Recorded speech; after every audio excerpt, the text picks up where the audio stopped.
Hi, everyone. Good morning and good evening, wherever you are. Thanks very much for joining us and welcome back to Decolonising Truth in Australia.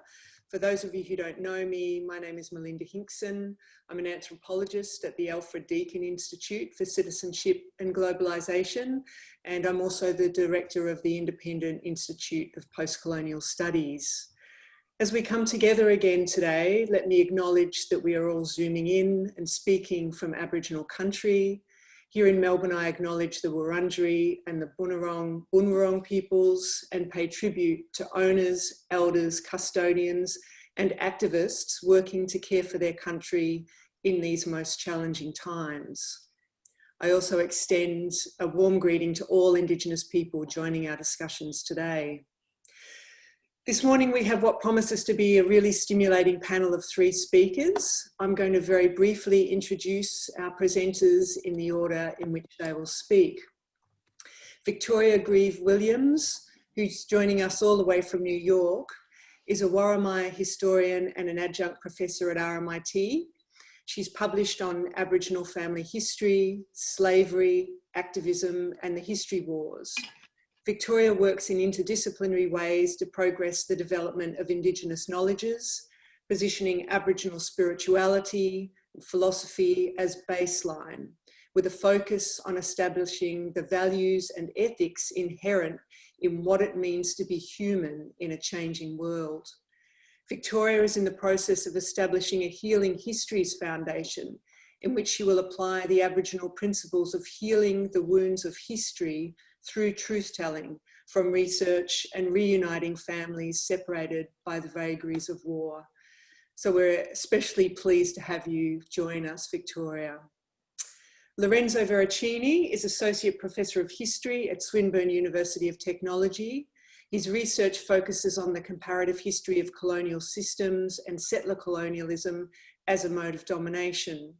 Lorenzo is author of Israel and Settler Society, Settler Colonialism, a Theoretical Overview, and the Settler Colonial Present. His next book, The World Turned Inside Out, Global History of a Political Idea, is forthcoming with Verso in 2021. And last but certainly not least, Yin Paradies is a Wakaya man and an internationally recognised expert on the health, social and economic impacts of racism, as well as anti-racism theory, policy and practice as relating to Indigenous people and other ethnic groups. Yin is Chair of Race Relations at Deakin University, where he teaches Indigenous knowledges and conducts interdisciplinary research across diverse settings, including workplaces, schools, universities, housing, and the arts and health. So welcome to you all. Each presenter will speak for 15 minutes and we'll have plenty of time after that for discussion. Please do feel free to use the chat as a placeholder for any points of discussion you would like to raise as we go. We don't seem to have a raise your hand button, so we'll keep a close eye on your activity in the chat. And finally, just a reminder that these discussions are being recorded. So thanks very much, Victoria. Over to you. Oh, thank you, Melinda, for that introduction. And I thought, since you haven't had a chance to see my abstract, I might read that. What I'm presenting is probably quite different, but the abstract I think is important. The title is Decolonisation as Praxis, History, Truth-Telling, Necropolitics, and the Imperative to Decolonise Australia. Truth-telling in Australia needs to be introduced as a process over time that consciously leads to decolonisation. This will include an enaction of long-delayed justice for the Aboriginal, also Torres Strait and South Sea Islander peoples, and an embodiment of reparations for the crimes of history in the Australian Constitution. A process that engages all of the institutions of Australian society is paramount to ensure that the theories, lessons and skills involved in truth-telling are absorbed into the ways in which we deal with each other as accepted and necessary practice at all levels.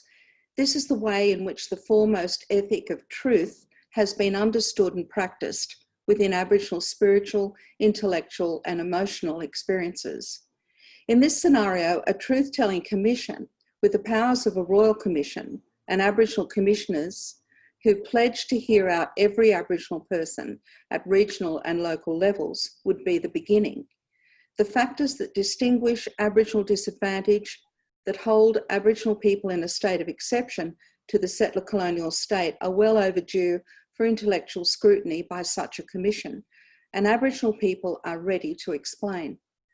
It is important to note that the history of the relationship of Aboriginal people with the Australian state begins yesterday, while a new relationship with the Australian state is predicated on addressing the history of the original criminal occupation. This and the accoutrement of colonisation continues in our precarious lives. Our bodies experience the violence of the settler colonial state in that intersectional field between biology and politics, whereby many Aboriginal people exist with only bare life as homo sacer, who can be killed with impunity. It is history that's brought us to this pass.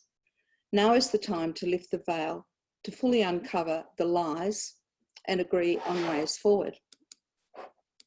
So in this presentation, I say that Australia's Aboriginal people have existed and survived a particularly harsh hegemony, even in world colonial terms. We are now in the 21st century, and this minority population is in a precarious state. What I've come to understand is a state of exception to the settler colonial state. The imperative is to decolonise, but how? Especially when apparently the other 97% or so of the Australian population need to be convinced of this. There is another way. The theory of truth-telling and its value springs from a global understanding of the need to address the criminal takeover of Indigenous lands and decolonise. In the rush to expand populations, source raw materials, enslave labour and create markets, genocidal forces were unleashed by the colonial wars and the accompanying evil of racism. As commodity capitalism spread across the globe, the Aboriginal predicament with history, though unique, is also a part of global forces that hit Indigenous people with a massive blow worldwide. Decolonisation in Australia requires a methodology for enabling structural changes in power relations, and importantly for undoing the enduring discursive regimes that underpin settler colonial domination.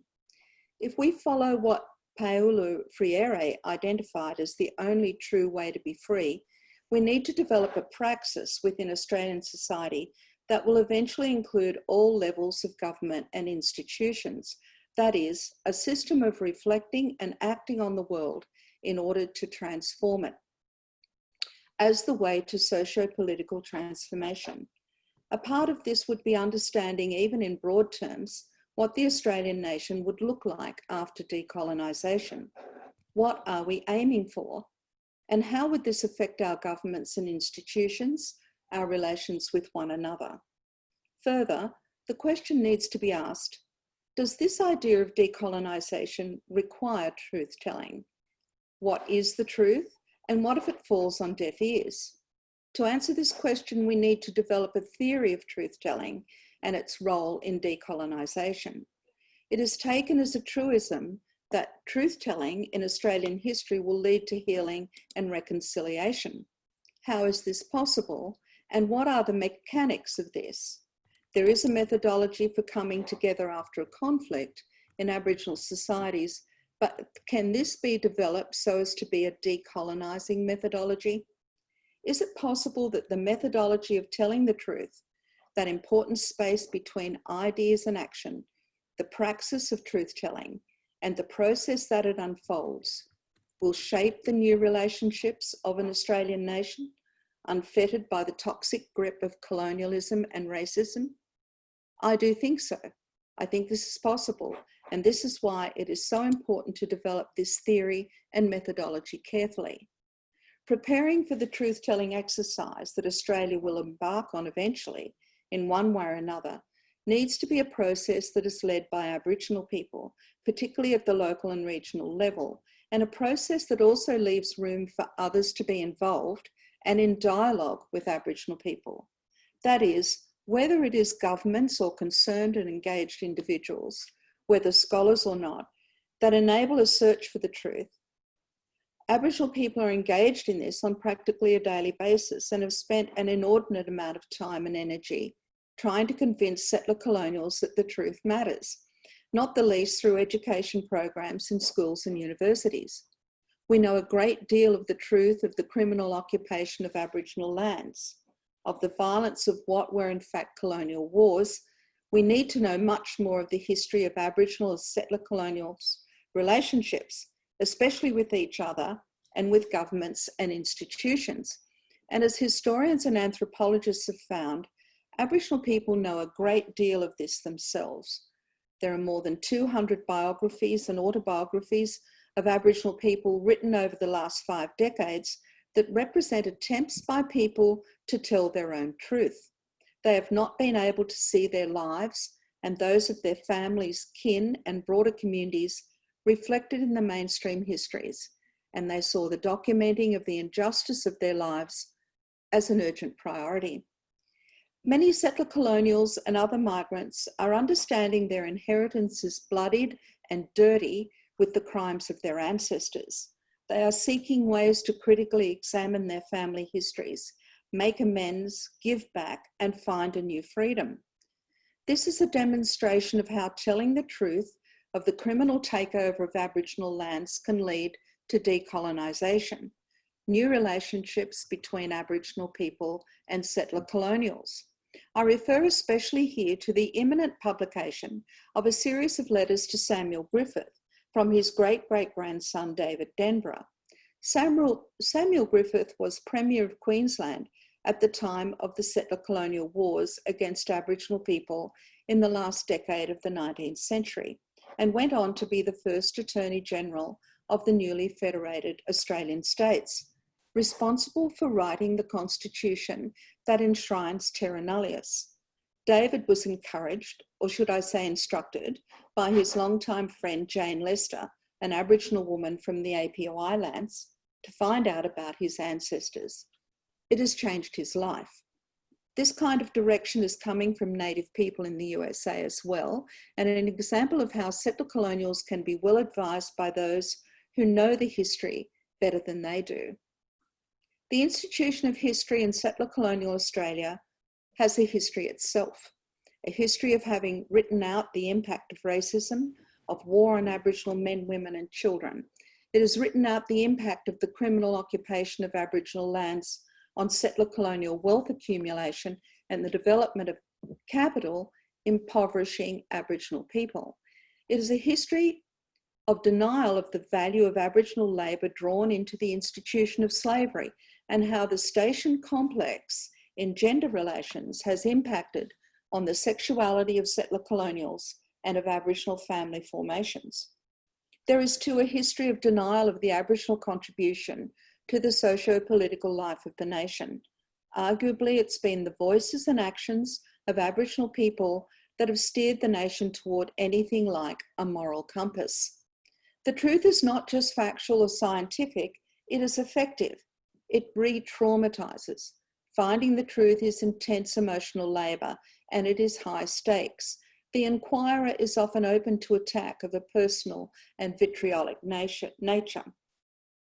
For this reason, the work of documenting the colonial frontier massacres in Australia, now being carried out by Professor Ryan and her team at the University of Newcastle, is sacred work. As an Aboriginal person, I'm grateful to those who do it, when in truth my capacity for this inquiry is limited by my emotional response to it. Truth-telling is immediate and urgent in many areas of human rights work. For example, the feminist interventions in international law to make sexual violence in wartime more visible, punishable, and therefore preventable. Emily Rosser has developed a theory of urgency praxis, what she calls a race against time form of rights defence. And there is a sense in which those who work for human rights and social justice are all involved in this race against time. While we work on the need for truth-telling about the original criminal occupation of Aboriginal lands, that began 232 years ago, Aboriginal Australia is suffering a truly genocidal existential crisis that I don't believe I need to explain to you, except to say that it has now become characterised by widespread suicide, including by children, high rates of incarceration and of homelessness, ever decreasing life expectancies and impoverishment. This crisis seems to mirror the crisis in the natural world and a planet lurching through dramatic changes, including this pandemic, as if in its death throes. We are involved in a race against time. The decolonising truth-telling process needs to develop in such a way that it is cognizant of these times and of the situation Aboriginal people and all of humanity find themselves in as a result of global forces associated with what has now come to be known as the Anthropocene. The predominance of humans on the planet now means that nature and the natural forces that support life on Earth are being destroyed. Indigenous people have been seen as the sentinels for the Anthropocene, as they have borne the brunt of the first impacts from these massive changes. Arguably, the people of the global South have been invaded by a category of refugees, beginning over 400 years ago, when the lands of Europe were no longer able to sustain the immense burgeoning populations that Malthus warned of. As a result, the world is characterised by ever-increasing inequality, borders, militarisation and enmity as a result of enduring and hardening racism, the rise of fascism and nationalism, a toxic cocktail producing exclusion, borders and terror, and a proliferation of camps that began with the colonial wars, including in Australia, where the remnants and survivors of frontier violence were locked up for their own protection. I've argued elsewhere that these camps in Aboriginal Australia, known as missions, reserves and outstations, are not normal and natural places for Aboriginal people to live, but they are the camps that characterise Giorgio Agamben's state of exception to modern democratic states. Agamben says that the camp dwellers are our modern day homo sacer, the sacrificial body of Roman times, not a citizen, not within the city limits, who could be killed with impunity. Fanon has called this state of exception the zone of non-being. The parallels with Aboriginal Australia are stark. Achille Mbembe argues that these shifts apparent in the contemporary world have hollowed out democracy and its dark side, its dark side that is now coming to the fore. This dark side is based on the desires, fears, effects, relations and violence that drove colonialism. This means that the freedoms that have been celebrated by democratic states are now very much imperiled. Agamben says that those who are in a state of exception to the modern democratic state have all the violence of that state vested in their bodies, that these states are built on the fact that a state of exception exists to receive this violence. Thus, we can understand that the colonial wars and massacres are the founding of the Australian state. As Paula Jane Burns says in relation to her critical approach to her family history, quote, "Family allows that shift in perspective, and this account broadens the history of aggression to include formative democracy, showing that the whole nation was framed in terms of violence to Indigenous people. Family brings home the past in a way general history cannot. Being related to people who inhabited this culture is a cause of grief, which will only become productive when a just peace is made with Aboriginal people on their terms." Mark McKenna has remarked that we need to reckon honestly with the past or unmake the nation. I want to riff off that if I can, Mark, please excuse me, and say that in order to reckon honestly with the past, we need to remake the nation. If the development of the Australian nation has been formed in terms of violence and death, genocidal intent towards Aboriginal people, then we need to dismantle this nation and build another. This can happen through a negotiated reconstitution of the Australian state. Anything less is merely window dressing, and we have had enough of that in recent history. In conclusion, I would argue that the truth of colonisation and racism need to be examined through those instruments that have Aboriginal people in a state of exception to the Australian state. These include, firstly, the original doctrine of the colonisation of Australia, terra nullius. 2, the nature of settler colonial racism, its impacts. 3, the removal of Aboriginal children from their families. 4, the incarceration of Aboriginal men and women and children. 5, the imaginary moral centre of settler colonialism. 6, the cunning of citizenship for Aboriginal people. And 7, the lack of respect and regard for Aboriginal cultural ways of being. It is through understanding these mechanisms that have been the principal ways that settler colonial Australia relates to Aboriginal people that we will find a way to dismantle and rebuild. Thank you.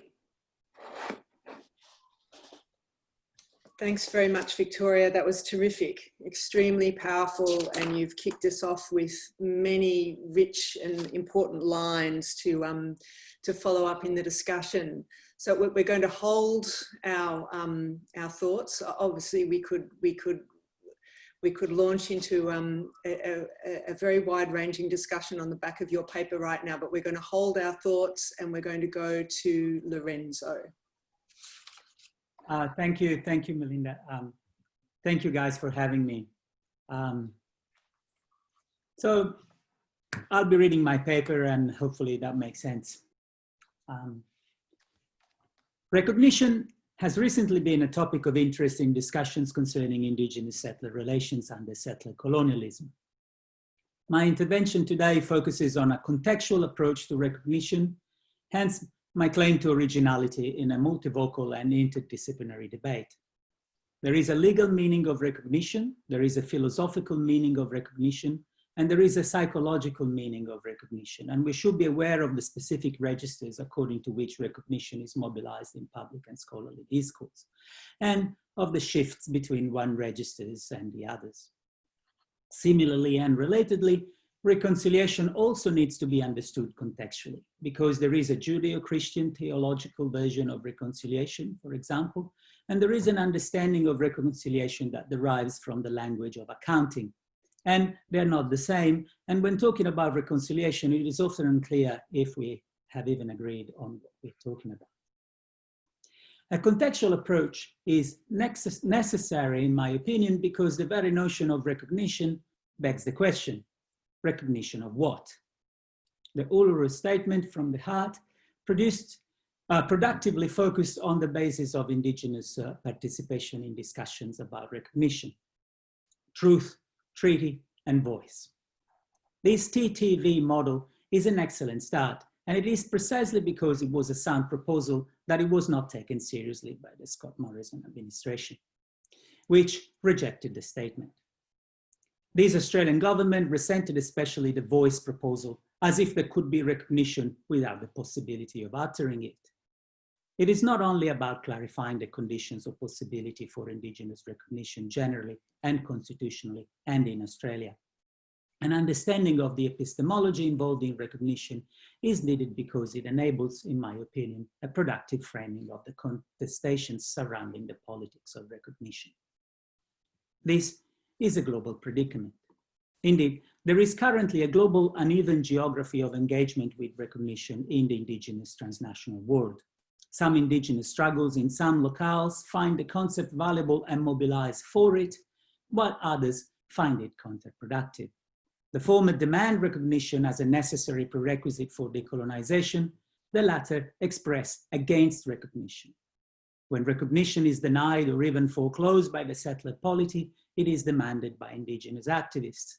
When it is offered, it is rejected, which proves that it is not that Indigenous struggles are always right. Rather, it is settler colonialism that it is always wrong. A contextual reading of different modalities of settler colonial domination is a necessary key to understand this uneven geography. Recognition cannot be simply a process whereby a sovereign subject is identified and addressed, even if it is also that, as if someone existed already and was fully formed and then met someone else in the street and this encounter was only incidental to their being, a mere addiction to their life. Recognition is necessarily relational, a point underscored recently by Dominic O'Sullivan, who, following Nancy Fraser, has emphasized the notion of participatory parity. That is, the collectives that engage in an act of reciprocal recognition would not exist without each other. This is inevitable and is already so under settler colonialism, even if the rationality has not yet taken the shape of recognition. The settler collective would not exist as settler without Indigenous collective, and the Indigenous collective would not exist as Indigenous without the settler collective. Because of an unavoidable relationality, recognition must be the outcome of a dialectical process that includes the historical modalities that constituted the subjects that are to be addressed. That is, the subjects of recognition exist prior to recognition. They are not constituted by it, even if they are reconstituted by it. In other words, recognition cannot be constituted without history. Recognition is not the beginning of a relationship. It is the beginning of a new or renewed relationship. There are no people ab origine at the moment of recognition. This is Latin for, it's the etymology of Aboriginal, by the way. In other words, recognition cannot be about the sovereign realizing that there is another and then making it sovereign through a sovereign act that confirms its sovereignty. Recognition cannot be performed by inclusion because the settler sovereign did not enact its sovereignty without the Indigenous one in the first place. It enacted it against the Indigenous one. And for the settler sovereign, it wasn't even a first place as the settlers come from elsewhere. Recognition must be about a sovereign reconstitution, and there is constitution in reconstitution, not about its amendment. If it is ever to be, recognition must be a moment of synthesis, a moment of dialectical progression, the moment in which thesis and antithesis in their opposition are overcome by recognition. Keeping history out undoes recognition. We need the truth, but this is paradoxically what recognition aims to do, an undoing of history. Ernst Renan and Friedrich Nietzsche, for example, both of whom reflected extensively on the nature of reconciliation, they were both dealing with mighty historical grudges, agreed that reconciliation is primarily predicated on the ability and willingness to forget. Renan was thinking about nations and nationalities. He was in the business of denying that nations are defined by race, language, ethnography, geography, and religion, but he also talked more generally about the ways in which historical inquiry throws light on the violent acts that have taken place at the origin of every political formation, which sounds right on the money for the polities that have emerged from settler colonial processes. The thesis is an original Indigenous sovereignty. Its denial by the settler polity is the antithesis, and its resurgence through struggle, forcing a reconstitution, is a synthesis. So, remembering is crucial for reconciliation, and so is forgetting. It is a paradox, and navigating this paradox demands truth-telling in a historical register. That is, not truth-telling in a moral or ethical register, even though they both may help. We need truth-telling for the simultaneous purpose of remembering and forgetting. This is, in my opinion, the meaning of truth before treaty. The Indigenous collectives that resist recognition and Indigenous collectives that seek recognition would agree on this understanding. There would be no uneven geography. We need a historical kind of truth. This is not to say that a moral or an ethical truth would not be true, only that they would not be as useful as historical truth for the purpose of remembering and forgetting simultaneously. Historical truth is not merely a demand for respect or reparation, even though respect and reparation are absolutely necessary. Historical truth is needed to make sure that recognition does not amount to a denial or a subsumption of Indigenous sovereignties. Without history, recognition within settler colonialism takes the form of a subsumption of Indigenous sovereignty, which makes authentic recognition impossible. This subsumption is something the Indigenous collectives who refuse recognition are determined to preempt, while those who demand Indigenous recognition are keen to avoid. No uneven geography here either. Warning against the rules of consent, Audra Simpson argues that refusal rather than recognition is an option for producing and maintaining alternative structures of thought politics, and traditions away from and in critical relationship to states. So this settler offer of recognition is a denial of Indigenous sovereignty. Simpson's argument is incontrovertible. But settler foreclosure of recognition is also a denial of Indigenous sovereignty, even though this denial cannot extinguish it. It is another paradox, leading to a dilemma. Engaging and not engaging in recognition both result in a strategic impasse, because substantive Indigenous sovereignty is both a prerequisite and the outcome of recognition. It must exist before recognition, and yet it will result from it. But with history, Indigenous sovereignty does exist before recognition. It is not that an Indigenous sovereignty previously remained unrecognized and recognition would bring it into existence. It always existed, and not only because it was never ceded to settlers who relied on erroneous assumptions about terra nullius, or because it was disavowed after it had been ostensibly recognized by settlers who relied on wishful thinking in relation to legal doctrines of discovery. Substantive Indigenous sovereignty already exists because settler colonialism as a mode of domination aims to destroy it, but is unable to. Indigenous sovereignty emerges in the struggle against settler colonialism, is relational as well as a priori, which makes it resilient and dynamic, not something from the 18th century that is to be revived. It exists in history, not before history. Likewise, and conversely, by foreclosing Indigenous sovereignty, the settler polity denies itself a target. Its efforts are always frustrated. Settler colonialism as a specific mode of domination is relational, and yet it disavows its relationality by proclaiming the extinction of Indigenous sovereignties in a way that ultimately and paradoxically sustains them. It is not that the settler polity was wrong in not recognizing Indigenous sovereignty, even though it was wrong, and that now we should undo this wrong. Recognition is about realizing that the settler polity failed in its attempts to erase Indigenous sovereignty, and that now we should recognize this failure. So, history first, and then forgetfulness. You can't forget something you do not know. Thus, the often repeated notion that Aboriginal sovereignties were never ceded, therefore a demand for a treaty or treaties, is not an impediment to recognition, as the government argues, since it would be unpalatable to a majority of Australians, as if their political preferences may deny the accuracy of the historical record.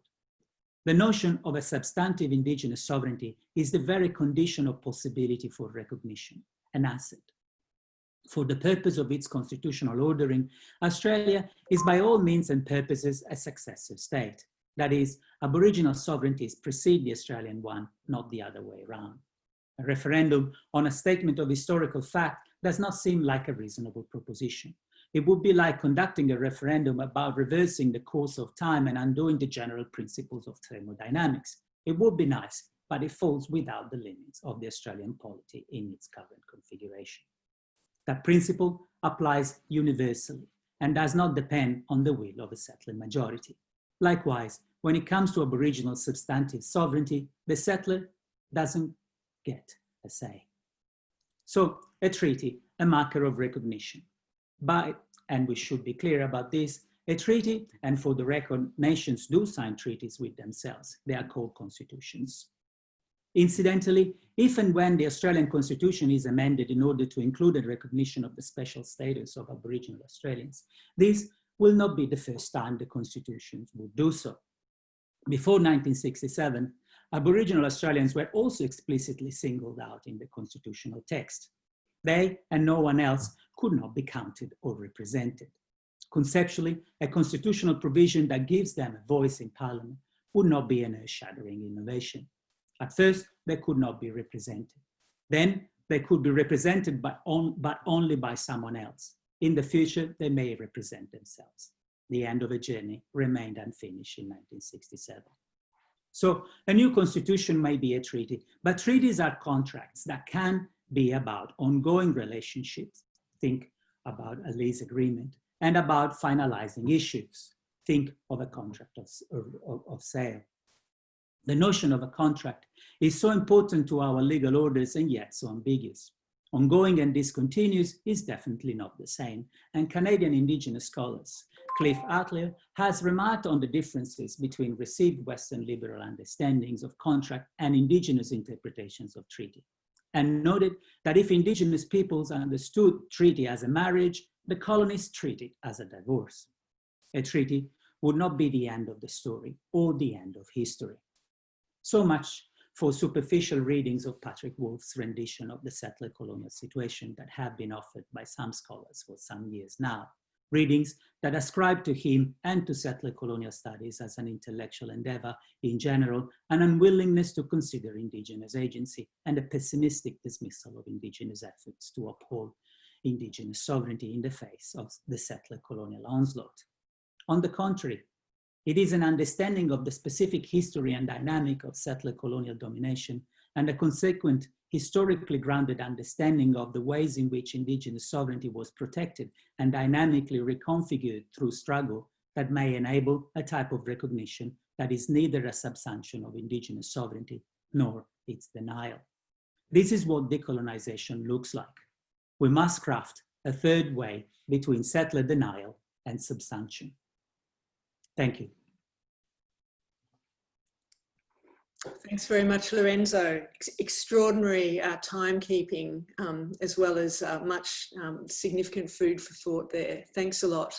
So to our third speaker now, Yin. I think you have, do you want to share a PowerPoint with us? Yes, that'd be good.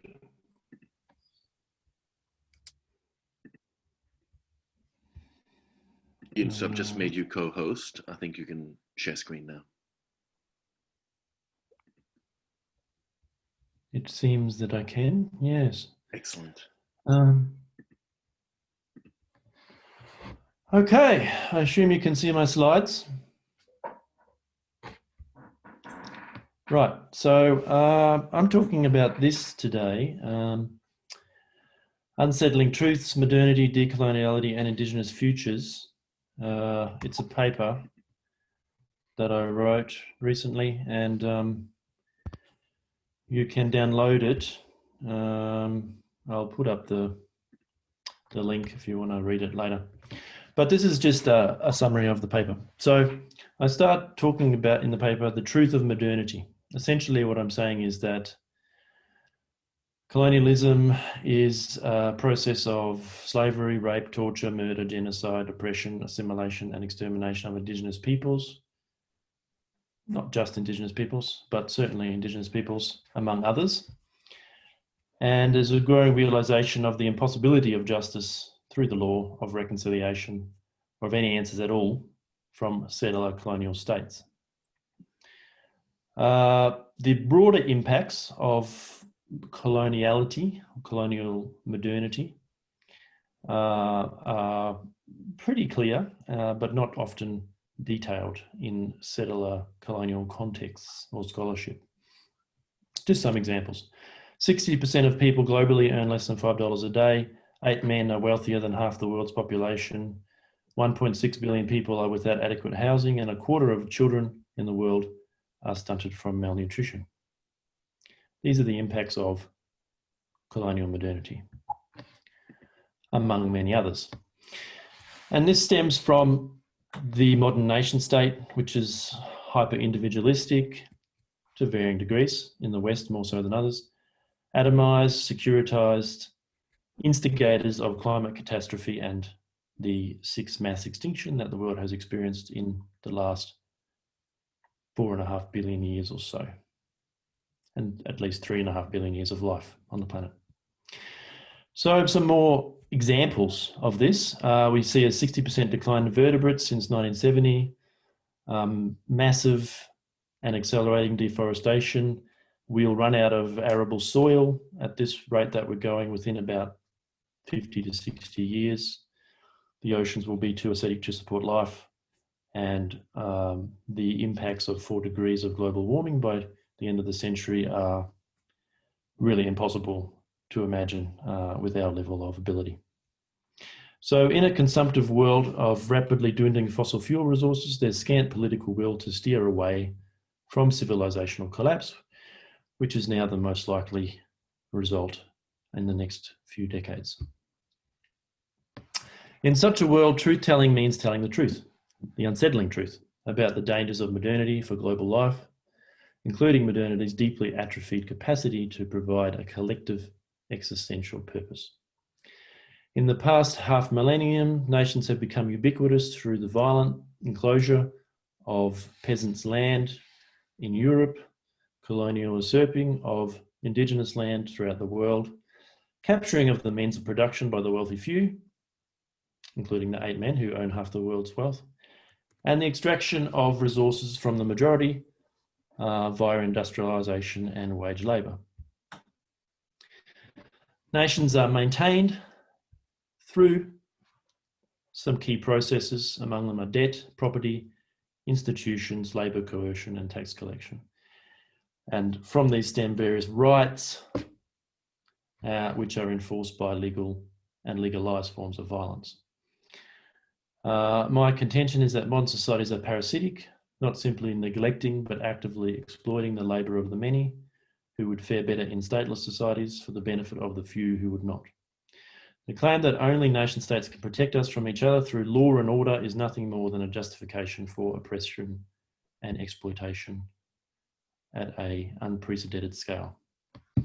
So decoloniality as truthful futures is about radical and transformative change to the very nature of societies. We must relinquish debt, property, institutions, and nation states to overcome radical alienation from ourselves, other living beings, our work, whatever that is, broadly conceived, and nature, what we rudely call nature, which is by no means separate from us in any way.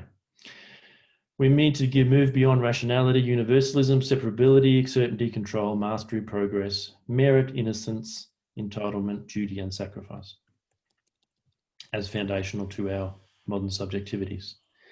And instead focus on viable ways of knowing, being, and doing that are possible for all life, while dropping an obsession with who is authentically Indigenous. This is not about human concerns of identity politics. Rather than a call to return all land to Indigenous peoples, I'm suggesting that all people return to the land in the understanding that the best way to make amends for colonial pasts and presents is for everyone to mend and make decolonial futures in the present. This could occur, for example, in many ways, but one is small-scale, non-hierarchical, egalitarian, anarchist political structures combining an ethos of downshifted collective sufficiency and frugality with meaningful mutuality of being and becoming with life and the living cosmos. We need to cultivate loving, intimate, respectful, affirmative, complex, and regenerative place-based attachments on the land in which mutual need, responsibility, communication, creativity, and care are valued, which they are not in modern societies. There is compelling historical evidence that small-scale communities can achieve low levels of violence, rape, homicide, depression, loneliness, self-doubt, suicide, sexism, racism, and high levels of socioeconomic and political freedom, and certainly in equality and equity, without the poverty, homelessness, famine, or genocide. Famine may be hard to completely eradicate in the future we've created, but many of these impacts are the result of modernity. So I'm talking about collaborative endeavours across communities arising organically, which could create, of course, still large-scale activity and could still support the kind of specialised skills and technologies to some extent that we have developed. It's not an anarcho-primitivist perspective that I'm talking about here.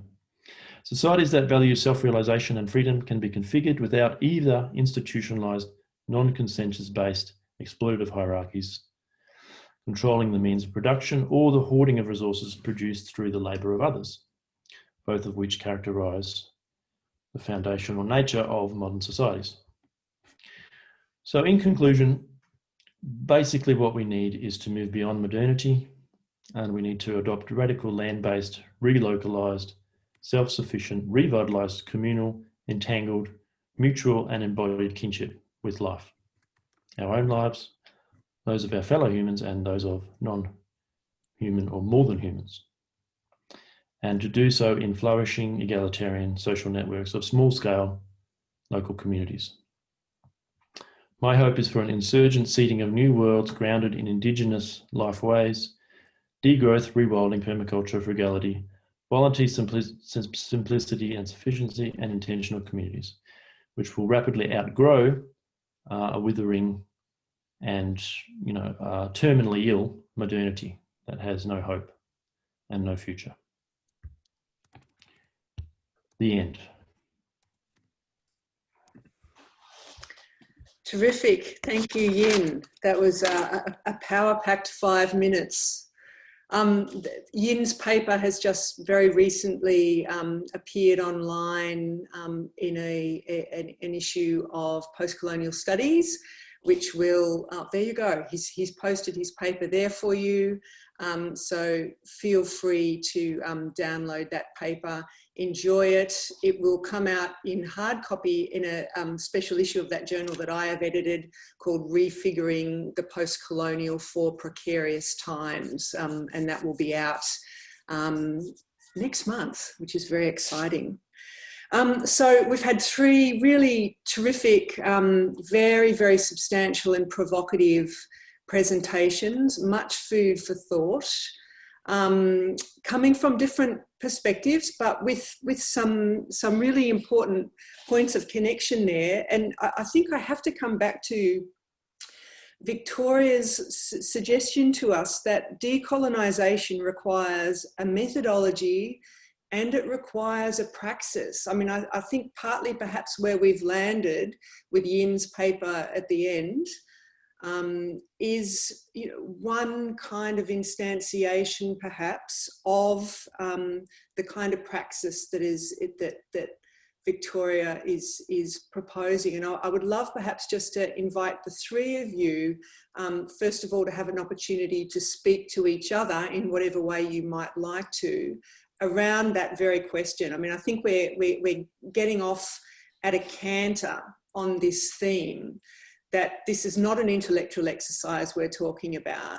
The urgency of the need, not just for truth-telling, but for transformative relationships could not be more sharply put at the moment. So the need for practically engaged new ways of thinking about realising those relationships are right there. Lorenzo gives us a more philosophically framed paper. He wants us to stay with the concept of recognition and to recognise its knotty possibilities rather than just its cunning in the way in which it's perhaps been dismissed by some writers working with that concept.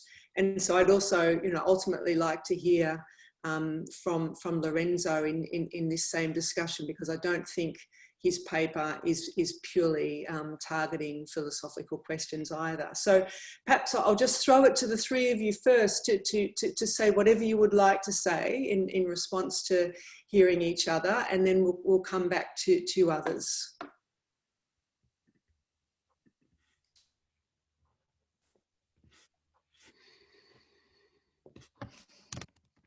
Unmute myself and start first. I do think the 3 papers are very well connected in significant ways. And I think both Lorenzo and Yin have answered some of the questions that I asked in mine. I don't think, though, that they are the only answers. And I think the answers to those questions need to be addressed broadly in terms of consultations or think tanks or something like that. I think that, I don't quite know where I'm going with this, but I'm being quite honest. Yin, the picture that you painted of the kinds of communities that we could have, I remember a very significant experience of mine in the early 80s when there was a kind of a national Aboriginal group met, and we were encouraged to, if you like, imagine what we'd want the future to be. And interestingly, there's a lot of parallels with what you were saying came out of that. And certainly for me, I mean, that was really a lot of my thinking in the 70s and 80s about the need to, you know, back then, I was very aware of the importance of trying to deal with climate change. And when I think now, so very little has happened in those decades since then.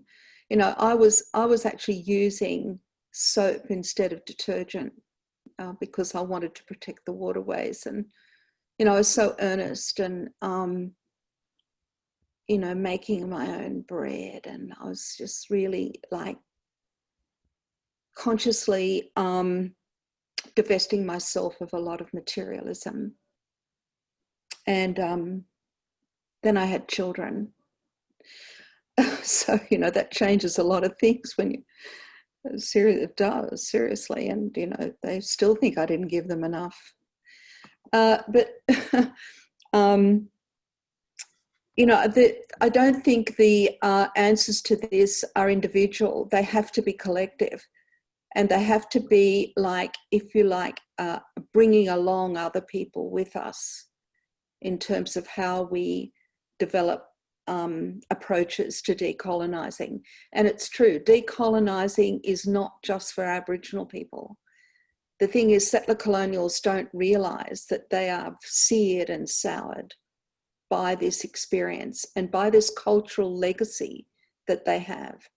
And it's really amazing when you meet people who understand that, like David Denborough and others I've met through looking at critical family histories. Paula Jane Byrne, of course, you know, well, she's just very advanced in this thinking as a historian. But it needs to be a process that people can own, or they're not going to do it and they're not going to be involved.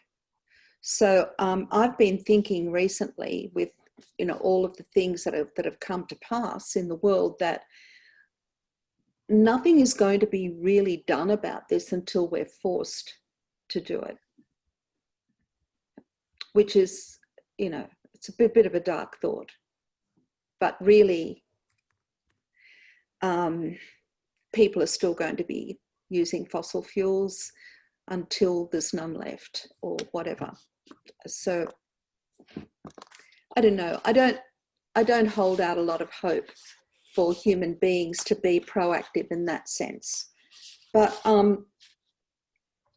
I think that our job as public intellectuals is to keep up the dialogue, to dialogue with each other, to develop opportunities to be spreading the word, and also to impact on, to bring together like-minded people and to find ways of promulgating these ideas and of impacting on government policy.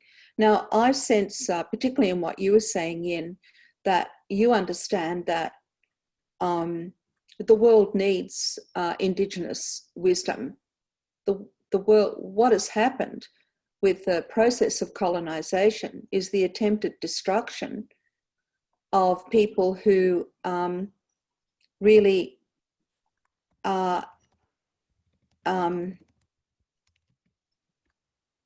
did know the geological ages and now I've forgotten, but people who came to be in a time when they were working within the parameters of nature and having all of that local knowledge of what it means to be a humble part of the natural world rather than a conqueror of it or whatever. So people who know how to live within nature are extraordinarily valuable to a world that is now losing its capacity to nurture the natural world.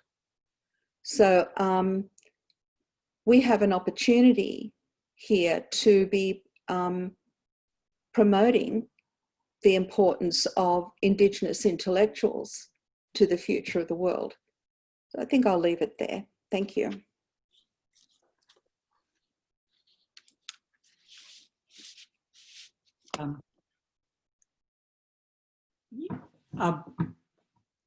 This is a very productive exchange. I'm really excited to be part of it. What I especially appreciate is the understanding that there is a role in decolonization for everybody, and this role is predicated on a genuine process of recognition. When recognition is understood in a way that exceeds the narrow bounds of constitutional discourse.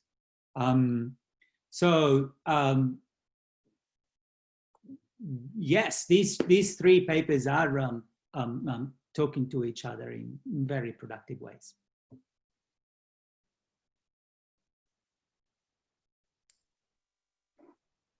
Yin is nodding his head. So at this point, I'm going to just throw the floor open and invite questions, comments, discussion.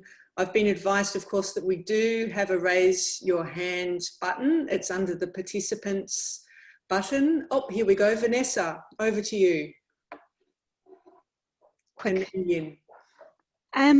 Yes, I mean, what really struck me from the papers as a collective was the notion that truth-telling has to, on the one hand, be about imagining the future as much as it is looking at the links between the present and the past.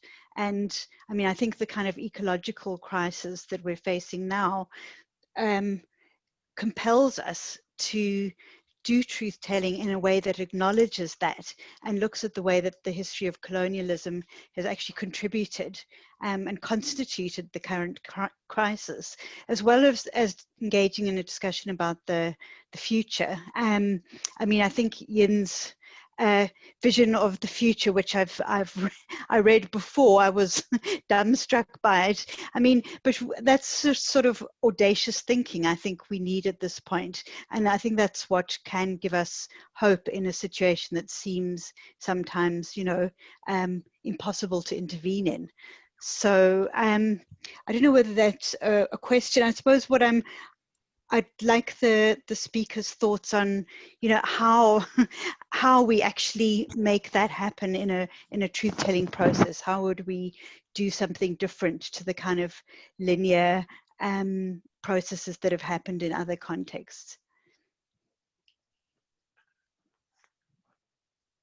Well, I mean, I'm just going to say again what I've already said, which is that these are not ideas. This is what we need to do.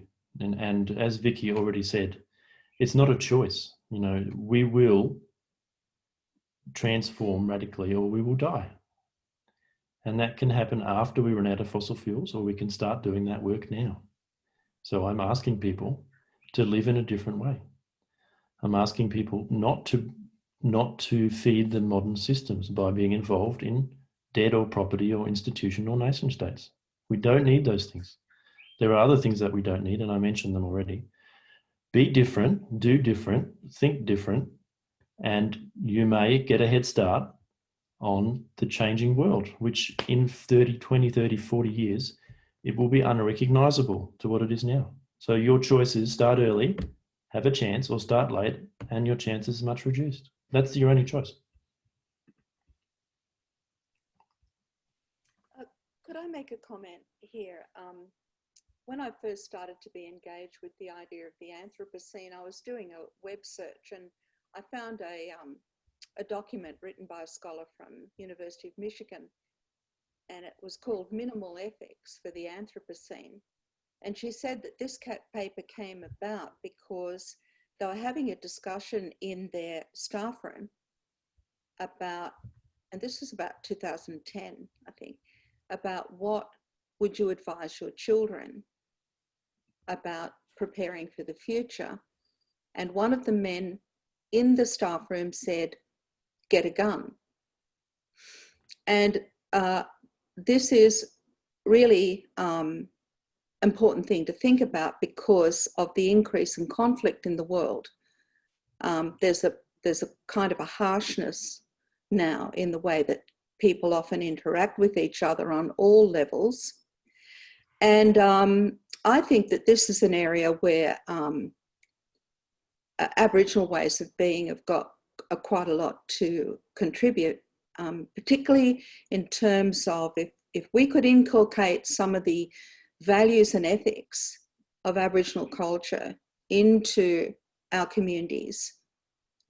For example, on a visit to Wagga, I met with Wiradjuri people who were working with the concept of Yinjamara, which means the capacity to live respectfully in a world worth living in, that also incorporates the responsibility for the world worth living in. And, you know, those kinds of ethics and values are the things, you know, the idea of being very respectful, of standing at a distance from people before you're invited to speak, not wanting to push your opinion on other people so much as listen to others and to learn. I mean, I'm of a generation where I had the opportunity to be in the company of another generation in my family and in my local kin and community who were extraordinarily fine people in ways that, you know, I'm trying to describe now in my writing, but who just engendered respect by their respectfulness to others. A lot of these values are being lost even in our own communities. And I think that there is a movement to bring these things back in our communities, which is really a great thing. But I think these kinds of ways of being actually act to reduce the capacity for violence in relationship between people. And they're extraordinarily useful. And just in that too, I noticed Yin's talked about, you know, the number of people that make a viable community. And on that trip to Wagga, it was very interesting because people were talking about, the Wiradjuri people were talking about the watersheds, and the Wiradjuri idea, and I'm sure it exists in other places too, of being responsible for a certain area of land. And so they were explaining this is why people were grouped according to the watersheds. And they were talking there with non-Aboriginal people about working together to take responsibility for those lands. That is, bringing back the sanctuaries for water as well as for different species, allowing different native grasses to grow that actually help to hold the water in the soil, all of these kinds of things. And I think that the key to some of these things that give us hope for the ways in which we can exist into the future are at the local level, and perhaps at the level of the watershed. That's something we can really think about.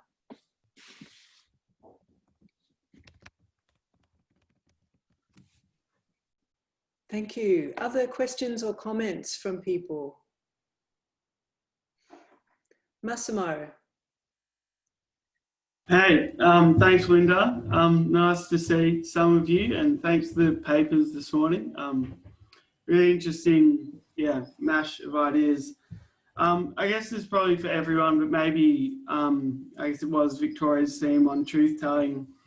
Something I've thought about a lot over my years of work on treaty in Victoria is sort of the idea of truth-telling, and informed by people like Uncle Robbie Thorpe, who are really calling for not just truth-telling, but, you know, a truth and justice commission, or, you know, no truth telling without some kind of recompense, and I guess more substantial, you know, consequences or results, rather than just putting forward an accounting for the archives, but for something more material to come out for Indigenous communities. So I'm just wondering if anyone like to comment on that.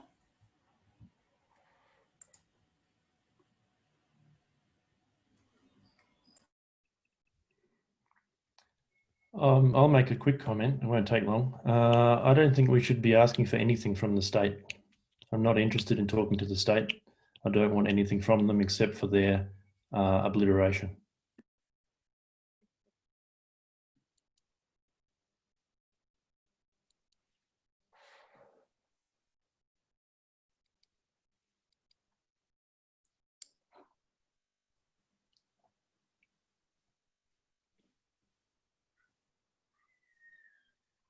Anyone else? Kevin. Thank you. Look, I think that's the three papers just so much fired off each other. It raises for me something I'm really interested in, which is how do we make these things visible? I'm partly informed by the sort of satyagrahis truth-telling stuff of Gandhi, and how that's about self-transformation, the importance of truth-telling and being exposed to this stuff is also about self-transformation, about how do we reinsert ourselves into the collective, as you know, following your point, Yin, about getting out of that individual context and reasserting ourselves into this as collective beings. I'm wondering, for me, I think it's partly about how do we organise? It is a political agenda. Which is partly what I was alluding to in my comments about being a numbers man. This is a political agenda, and how do we organise? And it's about how do we, and Gandhi also says, you know, the most radical thing you can do is imagine that future. Imagine the future if you got it right. And then how, you know, from Vicky and you know, all the points is how do we then get there? What is the praxis? How do we make these stories visible? And what is the role of public intellectuals? And I think a lot of my work has been about policy, but at the same time, you know, you can talk to government, but for me, that's about how do you get into people's voices, communities' voices, to engage with stories in a process of learning and re-engagement, to undo that learning of modernity, as you say. You know, I think, but what is the role of organising and actually, you know, for public intellectuals and all of us to actually get out there and be models for the community and doing these things, as you say. It is, for me, it is about doing, isn't it? It's about making these things real.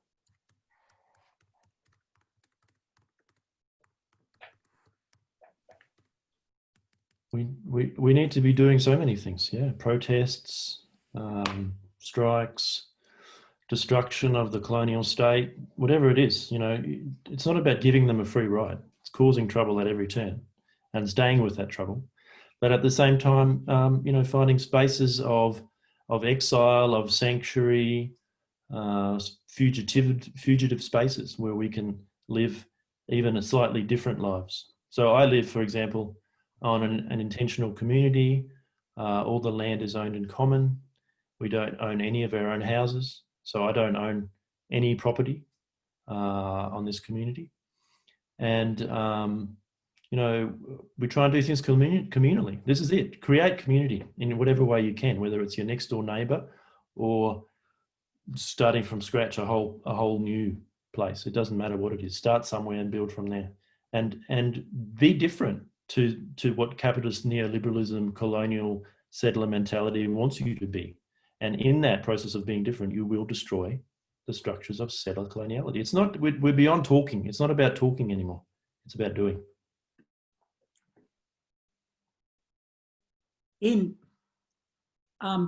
Where are these communities? Like, does it make a difference whether they are where we are or they are where we may go?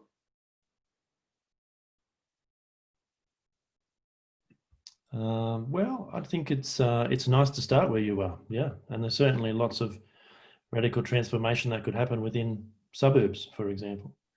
I'm not suggesting that everyone plays musical chairs and wanders around the globe looking for the perfect place to live. I think that was a bit counterproductive. What do you think, Lorenzo?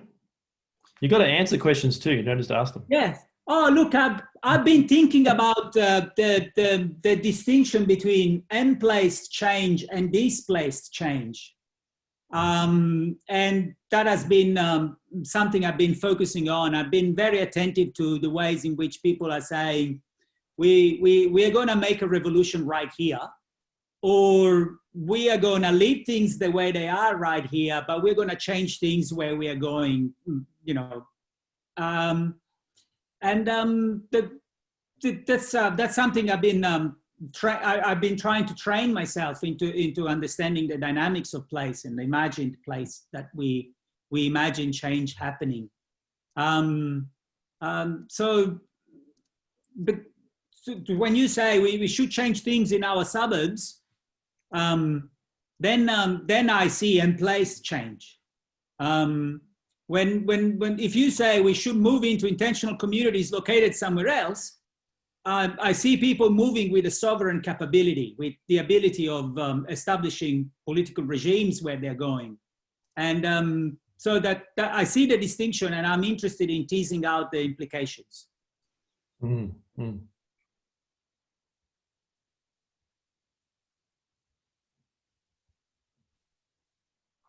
These are very rich questions, and some of them I feel are questions we need to sit with for a while. I think the planning of this seminar series is fantastic in that we have several days now to think with these ideas, and then come back again next Thursday to hear some more talks next Thursday and Friday, and hopefully continue to build on these themes. It's the discussion goes on, the potential planning goes on.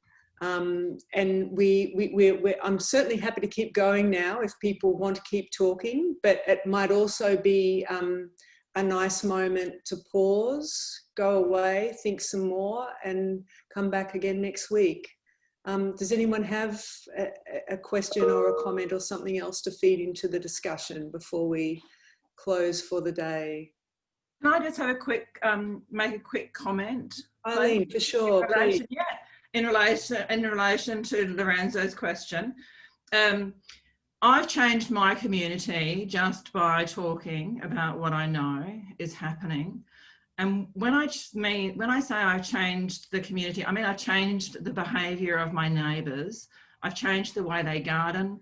I've changed the way you know, that they fertilise. They you know, I've changed their views on you know, insects and you know, whether or not they use poisons. So, you know, talking to people in your neighbourhood, and you know, and I do it. You know, I do things in a particular way, which they all found quite startling at first because it's messy, you know. But I say, well, it doesn't matter because my garden is not just for me. My garden is for the insects, and it's for the reptiles, and it's for the birds, and so that, in that way, they've been able to, you know, see that there's another way of relating with reality, and that you know, that sort of that's community building, and that's community change as well. Fantastic. Thanks so much, Eileen. I think that that capacity to make everyday change is something that we all feel is extraordinarily important, particularly at the moment where so much is so overwhelming and feels outside of our control. So marvellous. Thank you so much, Vicky, Yin and Lorenzo, for these terrific provocations and great work to think with. I hope you'll all be able to come back again next week, although the time difference in New York, I appreciate, is pretty challenging for you, Victoria. But everybody, love to see you again next week. And for those of you who are feeling the love so much that you don't really want to leave, you can go away and have a break for an hour and then join us again at IPCS for another seminar in just an hour's time. And I'm going to throw to Lorenzo, who is co-convening that seminar series, to give it a little pitch before we sign off. Look, this is the fifth session we're going to have in that seminar series, and so far has been just great. It's about the bubbles, it's about the metaphors we live by, the metaphors we survive by, and it's not the direct action Ian is recommending, but it's about the preliminary work that may lead to direct action that we should all be engaging in. So I see a link there, and if you've been interested in this session, I'm pretty sure you would be interested in the next one too. Indeed, I think we're looking at digital themes today. Is that right, Lorenzo? We are dominated by the digital. Dominated by the digital. So we may as well understand how it does so. Yeah, great. And if anyone has trouble finding that Zoom link, feel free just to send me an email and I'll connect you up. So again, thanks so much, everyone. Take care, be well, and really look forward to seeing you all again very soon. Thank you, Melinda. Bye. Thanks, everyone.